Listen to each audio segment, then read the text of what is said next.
આપણું સપનું હતું કે ભાઈ આપણે કંઈક પ્લેટફોર્મ જોઈએ છે, પણ ત્યારે પ્લેટફોર્મ નહોતું મળતું.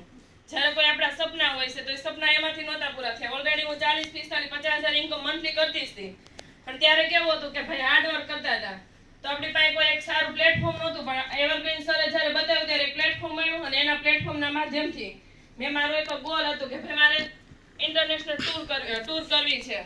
તો ગયા મહિને મેં ટૂર કરી અને 12 સ્લોટ કમ્પ્લીટ પૂરા કર્યા, 25 લાખ પ્લસ ઇન્કમ કરી. ને આ મંથની જ વાત કરું તો 7 લાખ પ્લસ ઇન્કમ આ મંથની કરેલી. તો આ કઈ રીતે શક્ય બન્યો?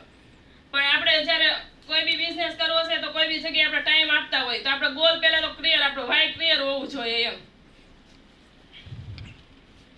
એમ કે આપણે ગમે કોઈ બી જગ્યાએ બિઝનેસ કરીએ છીએ તો શા માટે કરીએ છીએ કે ભાઈ આપણે કોઈ બી જગ્યાએ ટાઈમ આપીએ છીએ તો આપણે કોઈ બી બિઝનેસમાં જઈએ છીએ તો 8-10 કલાકનો ત્યાં ટાઈમ આપીએ છીએ તો ત્યાં શા માટે આપીએ છીએ? તો પૈસા કમાવા માટે જ આપીએ છીએ.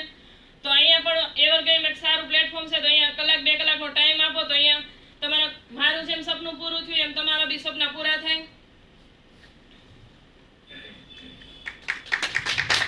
મારા 3 ગોલ હતા કે ભાઈ મારે પોતાનું મશીન લેવું હતું, વોશિંગ મશીન. લેડીઝને એક સપનું હોય કે ભાઈ આપણે કોઈ કામ ઓછું થઈ જાય એમ. તો મારે એક સપનું હતું ભાઈ મારે એક વોશિંગ મશીન લેવું છે, તો મેં મશીન લીધું.